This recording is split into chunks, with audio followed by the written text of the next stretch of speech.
উত্তরাঞ্চল গিয়েছেন বাংলাদেশ জামায়াতে ইসলামীর আমির ডাক্তার শফিকুর রহমান।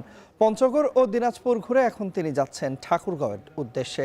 সেখান থেকে বিস্তারিত জানাতে আমাদের সঙ্গে যুক্ত আছেন সহকর্মী হাসিব বিল্লাহ। চলে যাচ্ছি হাসিবের কাছে। হাসিব, জামায়াতের আমিরের ঠাকুরগাঁওয়ের নির্বাচনী প্রচারণা ঘিরে কি বলছেন নেতাকর্মীরা, বিস্তারিত জানাবেন।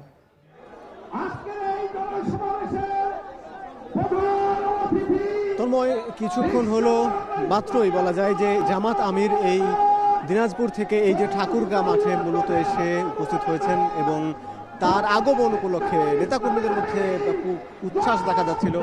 দীর্ঘদিন পর এই যে জামাতের আমির যে নির্বাচনী যে সফর শুরু হওয়ার পর জামাত আমির যে আবার এই ঠাকুরগাঁ মাঠে এসেছেন, এই জন্য মূলত তারা সকাল থেকেই নেতাকর্মীদের মধ্যে একটা উচ্ছ্বাস ছিল। নির্বাচন উপলক্ষে যখন জনসভাটা শুরু হয়ে গেছে এবং জামাত আমির যখন যে এখনই বক্তব্য দিবে আমরা দেখতে পাচ্ছি, কারণ কিছুক্ষণ আগেই মূলত দিনাজপুরে বক্তব্য দিয়ে এসেছেন এবং তিনি বক্তব্য দেবেন। আমরা তার বক্তব্য শুনবো। সেখানে আমরা দেখতে পাচ্ছি যে জামাতের কেন্দ্রীয় নেতারাও এখানে উপস্থিত আছেন এবং তিনি সকালে ঠাকুরগাঁ থেকে শুরু করেছিলেন এবং তারপরে এই দিনাজপুরে গিয়ে তারপরে এখন কিছুক্ষণ হলোই মূলত এই ঠাকুরগাঁও এসে পৌঁছেছেন। তার বক্তব্য আমরা শুনি।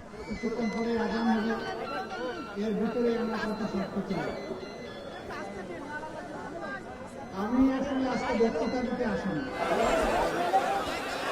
আমি এসেছি বঞ্চিত উত্তরবঙ্গের সাক্ষী হতে। একথাগুলো এর আগেও দুটি জনসভায় বলে এসেছি।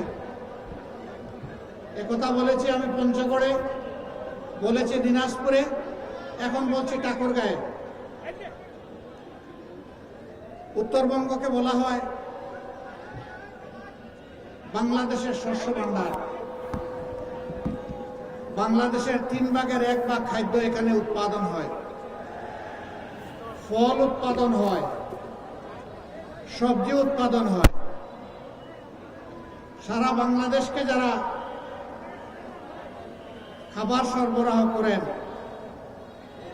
তারা গরিব হতে পারেন না। এই মাটি উর্বর, মানুষ পরিশ্রমী, ধুরন্ধররা তাদেরকে গরিব বানিয়ে রেখেছে।